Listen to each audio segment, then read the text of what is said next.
Bismillahirrahmanirrahim. Assalamualaikum warahmatullahi wabarakatuh. Sahabat-sahabat yang dikasihi sekalian, syukur kepada Allah.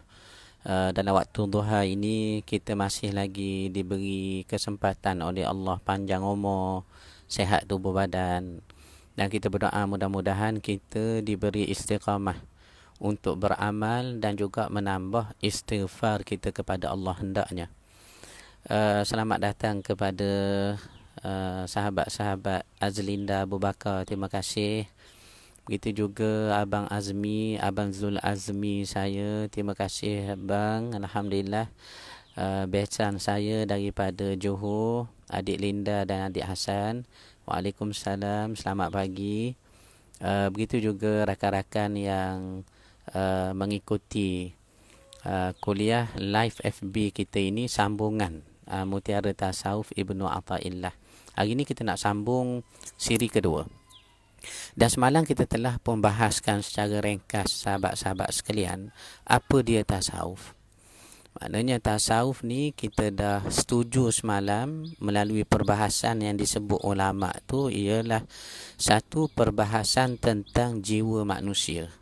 Makna bukan nak bahas jiwa saja. Tetapi tasawuf ni jauh lagi daripada itu, bagaimana nak bersihkan jiwa itu, ataupun nak murnikan, ataupun nak luruskan hati, jiwa, batin kepada Allah Subhanahu Wa Taala. Dan kesannya apabila hati kita bersih, jiwa kita murni, batin kita lurus, maka kita akan melihat apa saja yang datang dari Allah adalah baik. Termasuklah ketika kita diuji Allah sekarang ni. Sahabat-sahabat sekalian, sekarang ni kita dicuba, diuji Tuhan dengan COVID-19 ni. Kita berdoa Allah Ta'ala beri kebaikan yang banyak selepas ini, kerana Allah sebut fa inna ma'al usri yusra, inna ma'al usri yusra, ya sahabat-sahabat sekalian. Dan saya pun tak dapat nak share banyak video ini ke dalam grup-grup yang sedia ada. Mungkin dia ada limit bagi setiap posting. Nantilah Abang Zul akan tolong sama bagaimana kita nak luaskan lagi majlis ilmu kita ini, di-share ke dalam sebanyak-banyaknya grup Abang Zul, ya. Itu pun Abang Zul barangkali dah share juga ke dalam grup Bandar Baru Bangi. Mudah-mudahan baik. Selamat datang Abang Mak Jing saya, Koho Cumi Tanjung. Alhamdulillah Rabbil Alamin. Baik. Hari ni kita nak sambung tasawuf tu, pembersihan jiwa, nak luruskan hati. Apa saja yang datang dari Allah akan jadi baik, jernih, molek, kalau hati kita pun jernih, molek dan juga baik. Dan kita dah bahas juga semalam, tasawuf ni rupanya dia ada nas, ada suruhan, ada dalil dalam Al-Quran yang mewajibkan kita setiap orang Islam bertasawuf dalam konteks wajib bersihkan jiwa. Wajib bersihkan jiwa. Ayatnya kita baca dalam suratul A'la, yang kita terawih itulah, yang kita witir itulah, Kak Ruzi saya. Apa ayatnya? Qad aflaha man tazakka wa dzakara isma rabbih fasalla. Sesungguhnya telah berjayalah orang yang membersihkan jiwanya. Mana orang bersih jiwa, Allah kata berjaya. Dah nak bersih jiwa macam mana, Kak Ruzi?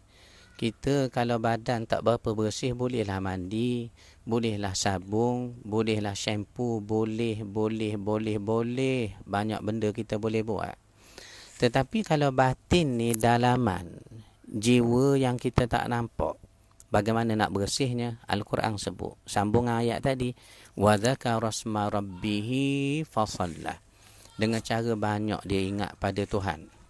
Abang Mak Jing saya banyak ingat pada Tuhan. Saudara Mak Salmi Sabki saya banyak ingat pada Tuhan. Wa dzakara isma rabbih, zikir, ingat pada Tuhan. Dan ingat pada Tuhan ni disebut wa dzakara isma rabbih, zikir, zikrullah, zikir kepada Allah. Bukan bermaksud lepas sembahyang pakai piyah pegang tasbih subhanallah subhanallah subhanallah subhanallah. Alhamdulillah, Alhamdulillah, Alhamdulillah, Alhamdulillah. Sambil tepuk punggung anak kecil lagi tu, suruh tidur. Tidur lepas subuh. Subhanallah, Subhanallah. Tepuk badan anak. Bukan itu maksudnya zikir. Zikir ni maksudnya ingat. Salah satu cara nak ingat pada Tuhan, betul lah kita sebut. Kita zikir lepas semayang kah? Kita bangun tengah malam selepas semayang tahajud 2 rakaat. Mudah-mudahan kita tergolong ya dalam golongan tahajud tiap-tiap malam. Biar tak banyak pun. Walaupun 2 rakaat pun tak apalah. Kemudian kita pun tasbih, zikir, istighfar. Ya, salah satu zikir dengan cara kita sebut. Tetapi jauh daripada itu, zikir ni kata ulama, ia adalah tanda ingatan hamba kepada Khaliqnya berpanjangan. Dan dalam pelbagai bentuk, pelbagai sirah. Ada orang ingat Tuhan dengan cara dia hantar orang mati ke kubur kah, maka teringat dia akan datang dia pula mati. Maka dengan sebab itu timbul semangat mahu dia beramal dan beristighfar kepada Allah. Ini pun kita panggil zikir juga ti. Nur Hayati rajikan saya. Begitu juga Syah daripada Johor. Adikku saya daripada Labuan. Adik Nik. Abang Rahim begitu juga. Makna nak katanya zikir tak semesti kita sebut dengan mulut, kita meratik, kita tahlil. Tidak. Tetapi telah kita sebut tadi bagaimana? Ada orang zikir yang ingat pada Tuhan, tak putus hatinya, batinnya berhubung dengan Tuhan. Dengan cara takdilah, dia melawat orang sakit, dia teringat, mati ni mudah sangat di sisi Tuhan. Maka timbul dia mahu beramal. Itu dia panggil zikir juga. Sebab itu saya pernah sebut dulu, Allah Yarham at Osmera. Kenapa Datuk selalu buat contoh Allah Yarham at Osmera ni? Salah satu sebabnya ialah kerana ada satu telefilm beliau lakonkan watak seorang orang agama, imam masjid ataupun tempat rujukan agama dalam kampung lah. Maka ketika itu saya tingkat tempat sahabat-sahabat sekalian, bila tengok cerita itu sesat dalam cahaya, cari dalam YouTube dah tak ada dah tak dimasukkan pula. Tapi kalau cerita-cerita lebih lama daripada cerita itu ada pula. Sesat dalam cahaya, lakonan Allah Yarham Ed Osmera. Cukup memberi kesan kepada saya, memberi kesan sangat. Apatah lagi bila kita tahu di luar lakonan pun beliau memanglah seorang yang kuat berzikir. Apa yang kita dah sebut hari itu, saudara Mahdi saya, Ina Azman, Arif Atif, Muhammad Hamidi kita, terima kasih Di. Apa yang kita sebut semalam, Allah Yarham Ed Osmera ni dalam nak jaga hati supaya ingat semua kepada Tuhan, sanggup ia meletakkan 2 batu nisan di depan rumahnya kah atau depan biliknya kah. Bayangkan bila sanggup letak batu nisan tu, tujuan supaya kita tengok teringat mati. Tengok maka kita pun jadi terpadam sedikit keinginan, nafsu ataupun kehendak yang tak putus-putus dalam dunia ni. Apa boleh buat? Allah uji kita dengan nafsu. Dan nafsu ni setiap orang ada, tak kira orang alim, tak kira orang awam, tak kira orang pakai serban, tak kira pakai tengkolok, tak kira pakai songkok sendeng pula ke kanan, tak kira. Semua sekali nur iman. Bila sebut insan, Allah uji dengan nafsu. Ini kata Allamatul Sya'rawi, satu orang alim besar dalam bidang tafsir. Manusia itu digoda dari 2 jalan. Pertama, jalan luar. Jalan luar ni iblis syaitan lah. Hasut kita, ditiupnya dalam jiwa kita supaya kita rasa kita baikkah, lebih pada orang. Baguslah awak ni Datuk Rashidi. Tak, sebab mengajar sama-sama. Awak ni kalau nak banding dengan jemaah, tengok syaitan tiup dalam hati kita. Ni godaan dari luar, adikku. Tetapi godaan dari dalam apa dia? Nafsu. Abang Haslin, godaan dalam jiwa kita sendiri ni nafsu. Lalu Allah uji setiap orang ada nafsu. Dan nafsu ni sifatnya kata Allah dalam surah mana tu? Surah Yusuf. surah Nabi Yusuf bin Yaqub bin Ishaq bin Ibrahim tu. Apa kata Allah? Innan nafsa la ammaratu bisu'i illa ma rahima rabbi. Sesungguhnya nafsu itu sangat-sangatlah menyuruh, sangat suruh. Suruh apa? Buat jahat. Antara fungsi syiddah ataupun sa'du dalam bahasa Arab ni, antara fungsinya, bila ada syiddah, setengah-setengah kalimahnya dengan cukup sifatnya lah. Ia nak menunjukkan perkara yang digambarkan dalam bentuk ada syiddah pada kalimah perbuatan itu ialah apa dia? Ialah nak menunjukkan sokmo ataupun sentiasa, Cikgu Din. Ataupun orang kampung kita, orang ulu, kita panggil apa Cikgu Din? Kita panggil forever and ever. Tu dia, orang bahasa kampung saya sebut gitu. Sentiasa. Lalu Allah kata innan nafsa, nafsu ni la ammaratun, selalu sokmo menyuruh manusia buat jahat. Bisu illa ma rahima rabbi. Kecuali ada nafsu yang Allah Ta'ala beri hidayah kepada pemiliknya, Allah Ta'ala pelihara kepada pemiliknya, maka selamat dia daripada godaan nafsu itu. Maka nafsu ni menjadi satu penghalang besar lah bagi batin kita, jiwa kita untuk sampai kepada Tuhan. Dalam erti kata lain, sampai ke makam melihat Tuhan, metaphorically-nya, kiasannya yang kita panggil makam musyahadah. Tetapi perkara ini tidaklah mahu kita detailkan, sebab saya pun tak tahu banyak tuan-tuan. Saya pun bukan ahli tasawuf jauh sekali. Apa yang kita sebut ini ialah kita sama nak belajar dan nak timbul satu kesedaran dalam hati. Kita nak beramal. Di samping beramal, kita sedar banyak kurang, banyak silap kita. Tetapi harapnya Allah terimalah ya Allah kekurangan kami, ampunkanlah dan terimalah amal-amal kami itu, digandalah dengan kebaikan yang banyak dengan rahmat Allah. Itu yang tujuan kita. Kita nak belajar sikit sebanyak tentang tasawuf ni. Jadi tak lain tak bukan, bila saja batin itu sudah lurus, bersih, molek, suci, murni, maka kita akan dapat melihat sesuatu itu indah selama mana ianya datang daripada Allah Subhanahu Wa Taala. Termasuk Abang Mahdi kita, termasuklah juga sekarang ni kita masing-masing ni berkurung ya dalam rumah, tak bergerak jauh. Saya paling jauh pun kalau keluar cari barang, itu pun kalau tak cari barang, paling jauh dari rumah sampai ke halaman rumah dekat pondok. Tengok pokoknya, tengok bunga tanjung, tengok pokok belimbing, naik pulak di rumah. Tu paling jauh lah. Ni semua adalah satu keindahan, kebaikan, keelokan perbuatan Allah kepada kita. Ada kebaikan yang banyak selepas ini. Fa inna ma'al usri yusra. Kita dah sebut tadi dah. Saudara Ziyad Adrami saya, waalaikumsalam. Siti Nurbaya pun terima kasih. Cikgu Din, ketua kelas kita ada masuk ke tidak ni?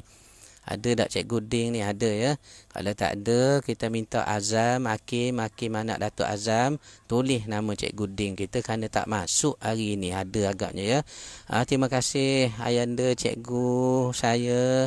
Terima kasih Ayanda Cikgu. Panjang lagi umur kita hari ini. Begitu juga Bonda Umi. Terima kasih Bonda. Terima kasih Bonda. Masa kita Bonda 2 kali sehari Bonda ya. Iaitulah pertama 11.30 pagi. Macam sekarang ni lah, waktu yang kita tengah belajar bawah pokok ni. Kita belajar subjek tasawuf. Satu lagi waktunya Bonda sebelah malam. Malam sekarang mudah-mudahan pukul 9 atau 9 suku. Lebih kurang gitulah Bonda ya.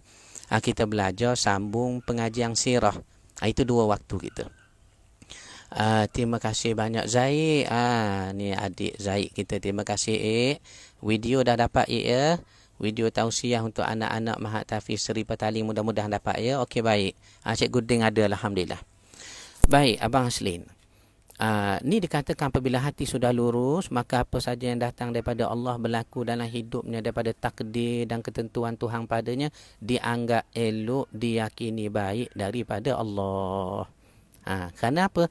Kerana dia bukan lagi melihat makhluk tetapi batinnya. Jiwanya yang bersih tadi, adikku saya, sudah pun sampai melihat kepada Allah Subhanahu Wa Taala. Sudah sampai melihat kepada Allah Subhanahu Wa Taala. Dalam hal ini, pelajar saya Muhammad Amzari. Terima kasih Cikgu Amzari, Ustaz Amzari kita. Hasan Arifai, terima kasih. Nur Iman, begitu juga adinda saya Sahibul Fadilah Ustaz Johari Abdul Wahab. Kita nak dengar dia ceramah, dia pula mari dengar kita ceramah. Begitu juga ayahanda saya, ayahanda Muhammad Ramli, Kesalang Bonda. Terima kasih ayahanda. Ya. Kita masih lagi bahas tentang tasawuf ni, tazkiyatun nafs ataupun tazkiyatun nufus, pembersihan jiwa. Maknanya apabila satu orang itu hatinya sudah jernih, lurus, baik, elok, tenteram dengan Tuhan, maka ia melihat kepada Tuhan, tidak lagi melihat kepada makhluk. Buya Hamka ada sebut. Buya Hamka kita, Haji Abdul Malik Karim Amrullah Hamka, ada sebut. Saya sampai sekarang masih berhubung dengan Puteri Hamka, Bonda Fatihiyah Hamka. Dan sebelum ini Profesor Dr. Aliyah Hamka sudah meninggal dah. Dalam seminar pemikiran kami dulu, yang sampai sekarang alhamdulillah masih dapat saya berhubung dengan puterinya yang ke-6 seingat saya, Bonda Fatihiyah Hamka. Apa kata Buya Hamka kita, sahabat-sahabat sekalian? Katanya Hamka, orang yang suci batinnya atau bersih hatinya atau lurus jiwanya kepada Tuhan, bolehlah diibaratkan sebagai apa dia? Matanya memandang alam, mata tengok alam, sedang hatinya nampak Tuhan. Ulang sekali lagi tu, boleh. Mata memandang alam, sedang hatinya nampak Tuhan. Nampak Tuhan. Bagaimana perkara ni boleh berlaku? Maknanya, ia sudah melihat sesuatu itu dalam bentuk hakikat. Dalam bentuk apa dia, saudara Hamidi saya ataupun saudari Idah saya, dalam bentuk hakikat. Dia melihat satu benda, apakah hakikat di sebalik sesuatu itu. Oh, ada Tuhan yang mengaturnya. Ada kehendak Tuhan berlaku di situ. Takdir kita menunjukkan kita ni di bawah ketetapan takdir dan juga ketentuan Tuhan. Contoh, saya selalu sebut contoh kepada sahabat-sahabat kita. Apa yang pernah saya sebut banyak kali lah ni dalam jemaah kita, dalam kuliah kita. Saya kata ibu bapa sekalian, tuan-tuan sekalian, kita je sebut jantung kita, hati kita, ruh kita. Dah. Kalau betul jantung ni jantung kita Abang Aslim, jantung ni kalau betul jantung kita. Kalau betul. Cuba kita minta jantung kita ni berehat sekejap, sesaat, 2 saat. Sebab awak ni sejak saya hidup dah 43 tahun jantung, awak tak berehat lagi ni ya. Cuba awak berehat dalam 2-3 saat. 2-3 saat saja sebab awak tak pernah berehat ni. Kan awak ni jantung saya dengar arahan saya bilang 1, 2, 3, awak berehat sekarang ya. 1, 2, 3. Tak berehat. Gup. Gup. Gup. Gup. Dia berdegup tak berhenti. Kita kata rehat. Gup. Gup. Degil tak dengar ni, rehat. Gup. Gup. Gup. Nampak tak tu saudara Zahari saya? Nampak tak Kak Maznah kita? Rupanya kita ini sedang dipantau dan dikawal selia sepenuhnya oleh Allah Subhanahu wa ta'ala. Sehingga kita kata jantung kita pun dia tak dengar kita, dia tetap berdegup. Selama mana Allah hendak kita hidup, kita mana? Kita hamba-Nya. Kita hamba yang mana? Hamba yang selalu lupa pada Tuhan. Yang kita selalu besar diri, rasa lebih bijak pada orang lain, ataupun besar diri sikit berbanding dengan orang lain kerana kita lebih di situ, lebih di sini. Jangan. Jangan. Kita hamba-Nya Allah Subhanahu wa ta'ala. Baik. Jadi itu kata Buya Hamka. Mata memandang alam, sedang hati nampak Tuhan. Jangan lupa tu Cikgu Din, tulis balik dalam WhatsApp sekarang. Seborkan, sebor sebanyak-banyaknya ya. Baik. Ini dia. Jadi tujuan bertasawuf itu tidak lain tidak bukan supaya kita kembali melihat, memandang, memerhatikan satu benda dalam bentuk hakikat. Sebab itu kata kalamnya orang tasawuf, adikku ni Iznan saya, apa disebut oleh orang-orang tasawuf kita, orang-orang tua kita dululah. Dia kata hidup dunia ni tak apalah kalau berlebih kurang sikit pun tak apa Cikgu Ding. Tak apa Zahari, tak apa Abang Rahim, Kak Maznah, tak apa. Sebab kalau nak cari sempurna atas dunia, nak cari lebih atas dunia, nak cari elok atas dunia, minta maaf banyak Cik Hassan saya. Tak ada sempurna, molek, kemah di atas dunia, tak ada. Melainkan bila sebut dunia, dia akan ada kurang Cikgu Ding. Dia akan ada kurang dia. Tu yang kata Allamatul Sya'rawi, siapa-siapa nak cari isteri tak ada aib, dia akan membujang sampai mati. Sebab apa? Mana ada orang tak kurang, tak ada aib.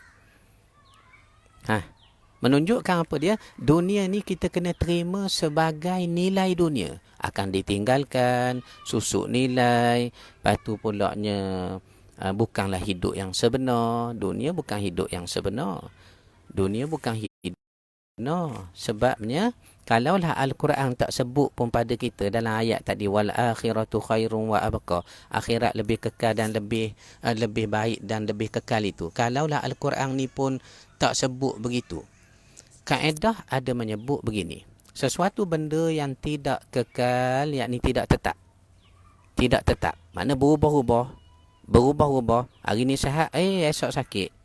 Hari ni sakit ngak sakit. Apa sakit ngak tu? Sakit gigi contohnya. Anak saya sakit gigi di rumah. Ngak sakit contohnya. Tak sampai malam sihat dah, berlari, molek, naik tangga apa.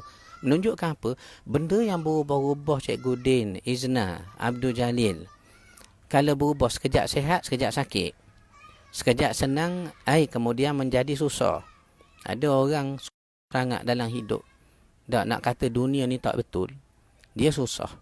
Maka dia bangun semayang 2 rakaat tengah malam. Nur Iman, Abang Haslin, apa dia kata? Ya Allah, aku ni susah sangat, berilah aku kekayaan. Engkau maha kaya, berilah sedikit daripada khazanah kekayaanmu yang maha luas itu.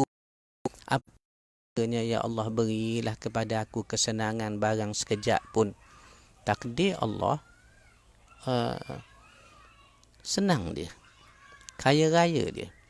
Dia perginya kedai Toto, ditikamnya nombor Cikgu Dim 4261. Jangan catat nombor ni saya buat contoh sebut saja, jangan dicatat. 4261, menang dia first prize Cikgu Dim. Tak sampai 24 jam jadi jutawan, daripada melarat, berjalan, melepok, duduk tepi jalan pasar Kuala Berang. Sekarang dah jadi kaya raya, tak sampai 24 jam. Menunjukkan apa? Dunia ni tak betul. Ada orang susah, jadi kaya. Ada orang kaya, jatuh bankrupt. Ada orang sihat, kemudian sakit. Ada yang sakit, jangan disangka mati. Kadangnya jadi sihat. Kadang orang yang tunggu orang sakit, orang yang tunggu mati dulu ada. Ini berlaku di kampung kita Cikgu Ding. Ini berlaku di kampung kita. Khalifah Faizal Al-Putra, terima kasih. Jazakallahu Ustaz afwal lakum atas ilmu ya Ustaz. Saya nak hadiahkan iPhone X ni. Kesilap baca saya agak ni ya. Saya baca betul-betul ya. Saya nak hadiahkan Ustaz clips mikrofon. Allah, terima kasih banyak Khalifah. Terima kasih. Macam mana nak bagi ya? Nanti saya PM Khalifah selepas ini insya-Allah. PM selepas ini. Baik. Jadi bila dunia tu berubah-ubah, tak tetap Khalifah dan tak tetap Maznah, Kak Maznah, saudara Hassan saya, ia menunjukkan benda ni tidak sebenar, tidak betul. Tidak sebenar dan tidak betul. Sebab tu dunia ni berubah-ubah. Ia menunjukkan apa dia? Ia bukan hidup yang hakiki. Hidup hakiki kita bila? Bermula selepas kita mati Cikgu Din. Katanya kalam tasawuf yang terkenal, hidup hakiki bermula selepas nafas ini terhenti. Ulang sekali lagi tu, boleh.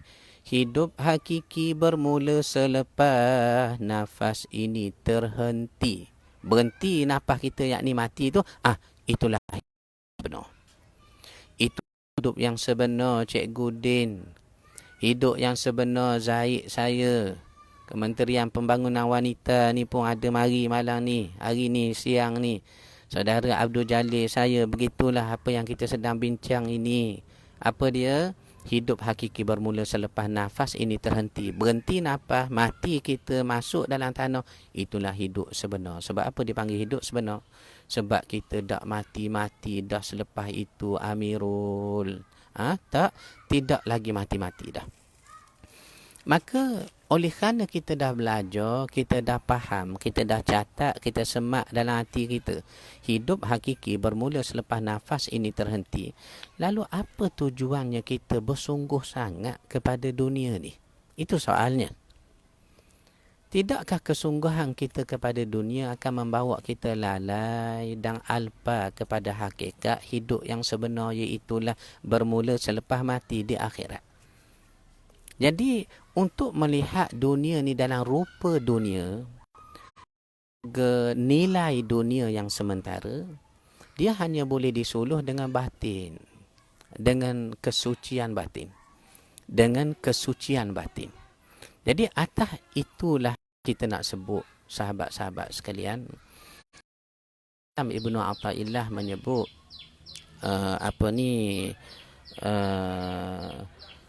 sekiranya kamu sibuk berfikir tentang dunia sehingga melupakan akhirat, maka itu tanda hatimu ini buta.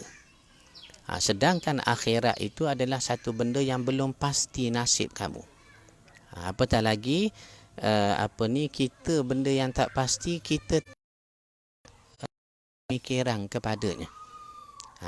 Benda yang sudah dijamin Tuhan, rezeki, hidup atas dunia, seperti mana? Seperti kita hidup atas dunia sekarang. Selama mana Allah nak kita hidup, kita akan diberi rezeki. Kita diberi nyawa. Kita ditentukan dalam ketentuan takdir Tuhan. Maknanya, dunia ni secara tasawufnya menyebut sudah terjamin sebenarnya bagi kita. Selama mana Allah nak kita hidup, rezeki Allah atur. Tetapi yang belum terjamin pada kita, Liari, saudara Rusdi saya, sahibul fadilah Ustaz Muhammad Nasrul saya, Assalamualaikum Ustaz. Waalaikumsalam. Syarah kitab Ikan Bina Athaillah dalam Mutiara Tasawuf ni ada sedikit Syekh Muhammad Nasrul, kita buat syarah ringan di dalam kitab Mutiara Tasawuf kita ini. Baik. Jadi Ibnu Athaillah sebut begitu. Dunia ni nilai dia adalah nilai yang tak patut kita bersungguh sangat. Kerana Allah sudah jamin. Selama mana Allah nak kita hidup, Allah akan atur rezeki. Perkara yang belum terjamin, apa dia pada kita? Yang akan kita lalui ni. Yang akan kita alami ni. Tak lain tak bukan iaitulah akhirat. Abang ruh saya, yang mesti kita lalui ialah akhirat. Sedang akhirat, kalau nak fikir sekarang, belum terjamin lagi. Kita tahu nasib kita. Kalau saya boleh tanya Nur Iman, Kak Maznah, Abang Rahim, Cikgu Ding, Abang Syam, Mak Jing saya, dan semua rakan-rakan yang masuk malam ni, Azlinda, Liari, semuanya. Kalau saya boleh tanya, semayang ke tidak? Semayang tu, Alhamdulillah. Berapa kali? Takkanlah Datuk tanya begitu. Kami semayang 5 kali tu. Semayang sunat? Semayang. Malam walaupun tak banyak, tapi bangun juga tu, walaupun 2 rakaat. Okey. Puasa Isnin kami masih lagi istiqamah setakat ni tu, Alhamdulillah. Begitu juga baca Quran. Baca Quran tu ada, walaupun tak banyak, adalah sejuzuk sehari, kadang sejuzuk setengah sehari. Oh, Alhamdulillah. Dah kalau begitu, semayang di rumah ke masjid? Masjid tu kami mari awal, sama di masjid, dapat sah pertama. Okey. Kalau begitulah amalan kita sekarang, saya nak tanya ni. Adakah kita sudah selamat dalam kubur nanti? Sila Kak Ruzi, Nur Iman, cuba jawab apa yang saya tanya itu. Orang yang dah semayang 5 waktu, kita dah puasa sunat, baca Quran semayang malam, kemudian banyaklah amal kita buat. Kita rasa kita selamat dah dalam kubur nanti? Orang Terengganu kata seksa. Tidak. Kita kata tak tahulah tu. Macam manalah akan datang. Betul lah tu. Kita tak berani nak sebut kita ni dalam kubur nanti macam mana. Sebab rahmat Allah semata-mata. Tapi kita yakin dengan beramal yang Nabi tunjuk, syariat ajar, maka terlaksanalah janji-janji Allah seperti yang disebut dalam Al-Quran dan disebut melalui lidah Nabi kita SAW. Seperti setiap kebaikan tu. akan diganda bermula 10 hingga 700, kecuali puasa banyak lagi. Maknanya kita yakin ada balasan. Cuma dari segi sifat kemanusiaan yang jahil, tak tahu banyak. Nak tahu banyak apa Abang Ros? Otak kita ni pun panjang sejeka, lebar pun sejeka saja. Apa sangat yang kita boleh tahu? Nak fikir benda dalam kubur dan di akhirat? Tak tahu. Cuma apa yang kita nak kata apa dia tadi? Tak, yang kita nak kata apa dia? Kita nak beramal. Kita tak nak berdoa sungguh dengan Tuhan, tunjukkanlah dunia dengan nilai dunia dan akhirat nilai akhirat ya Allah, yang lebih kekal, lebih baik. Wal akhiratu khairun wa abqa tu. Ini Ibn Athaillah kata, ada orang dia tumpu dunia sedangkan dunia sudah dijamin Allah kepadanya. Tetapi dia lalaikan perkara yang belum terjamin, yang mesti dia hadapi. Apa dia? Akhirat. Apa dia akhirat. Ini yang disebut oleh Ibn Athaillah dalam kalamnya, ijtihaduka fima dhamina laka wa taqsiruka fima tuliba minka dalilun ala intimasil basirati minka. Ya, ijtihaduka fima dhamina laka. Kesungguhan kamu terhadap benda yang sudah dijamin dah bagi kamu lah. Yang ni seperti rezeki tadi. Dunia kamu ni Allah jamin. Ya, tetapi wa taqsiruka fima tuliba minka, tetapi kamu kurang abai, acuh tak acuh dengan akhirat yang sepatutnya kamu fikir nasib kamu di sana, kerana itulah hidup yang sebenar, matlamat kehidupan. Dalilun ala intimasil basirati minka, ni satu tanda butanya mata hati kamu. Tu yang orang kadang-kadang sanggup tu tipu orang kah, tukar wasiat nama kah, nama tanah pun diambil secara zalim kah, wasiat maknya dibagi tak betul kah. Nak kata kenapa? Kerana dia hanya nampak besar dunia itu. Tidakkah akhirat ni sebenarnya adalah tempat hidup kita yang kekal? Jadi perkara ini sebenarnya hanya dapat dinilai, dilihat, direnung dan diamati sungguh-sungguh dengan keyakinan. Apabila batin manusia itu suci. Qad aflaha man tazakka wa dzakara isma rabbih fasalla. Atas dasar itulah sahabat-sahabat sekalian, rupanya tasawuf ini adalah wajib. Apa maksud wajib di sini? Wajib dalam konteks membersihkan hati. Wajib bertasawuf. In bracket, jangan salah faham apa saya sebut ni. In bracket, wajib membersihkan hati. Dan tasawuf ni nama lain baginya banyak. Tazkiyah nufus ataupun tazkiyatun nafs, sama je boleh guna. Satunya nufus, ramai-ramai jamak nafs. Menunjukkan apa dia? Kewajipan membersihkan hati itu disuruh Tuhan, diwajibkan Tuhan, disuruh Nabi SAW. Jadi itulah yang kita cuba buat dalam siri demi siri, pemahaman ringkas, pemahaman asas tentang bagaimana ya kita ni nak bersihkan hati. Kerana hati ni kalau dah bersih, barulah boleh guna untuk menyuluh akhirat. Barulah boleh guna untuk menyuluh hinanya dunia ini. Dunia bukan kata kena tinggal langsung, tidak. Imam Malik menyebut definisi zuhud. Zuhud maknanya tak cenderung pada dunia. Supaya definisi itu dapat dijadikan panduan. Maklumlah orang bertasawuf ni kadang-kadang kalau tiada kefahaman yang benar, membawa salah faham terhadap kesucian ilmu pembersihan jiwa itu. Sejak dia masuk tasawuf contohnya, dia tak nak naik kereta dah, jalan kaki mi. Molek-molek ada kereta jual, jalan kaki. Molek-molek kerja kerajaan berhenti dah contohnya. Ataupun tak nak dah duduk di rumah dengan anak-anak, apa nak duduk masjid 24 jam. Tak keluar-keluar masjid, iktikaf sokmo di masjid. Dah makan minum macam mana hajah kalau suami tak keluar masjid. McDonald delivery hantar tu, tengok bayangkan. Ni kalau begini keadaannya tak betul, tak tepat. Zuhud bukan bermaksud tak ada harta, kata Imam Malik. Tetapi zuhud ialah kamu mengosongkan hati darinya. Hati kosong darinya, tidak bergantung padanya. Dan kata lagi Imam Malik, kamu memindahkan ke tapak tangan, dari hati ke tapak tangan. Itu maksud zuhud. Makna harta ni melambangkan kurniaan Allah Subhanahu Wa Taala kepada hamba-Nya, lambang kerahmatan, lambang kemurahan rezeki Tuhan, lambang limpahan kurniaan kekayaan Tuhan yang maha luas itu. Diberi rezeki, tak kira orang kafir atau orang Islam, tak kira orang dahaka pada Tuhan ataupun orang yang semayang banknya terjaga molek, tak kira orang semayang awal ataupun semayang lewat, usolli fardhu subhi gajahi lillahi ta'ala, tak kira Tuhan beri juga. Bangun pagi lepas semayang subuh pukul 11, buka tudung saji, puluk gaunnya ada, nekbak ada, lopak tikang ada, cendol ada, tepung bunga ada. Contohnya rezeki Tuhan tetap beri lambang kerahmatan, kemurahan Tuhan.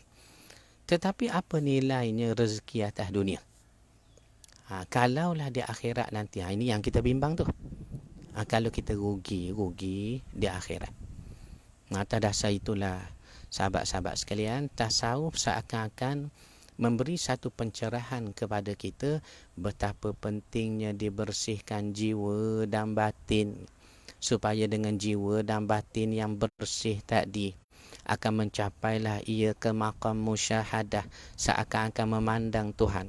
Seperti kata Buya Hamka yang kita sebut tadi, mata memandang alam sedang hatinya nampak Tuhan, kerana jiwanya sudah bersih.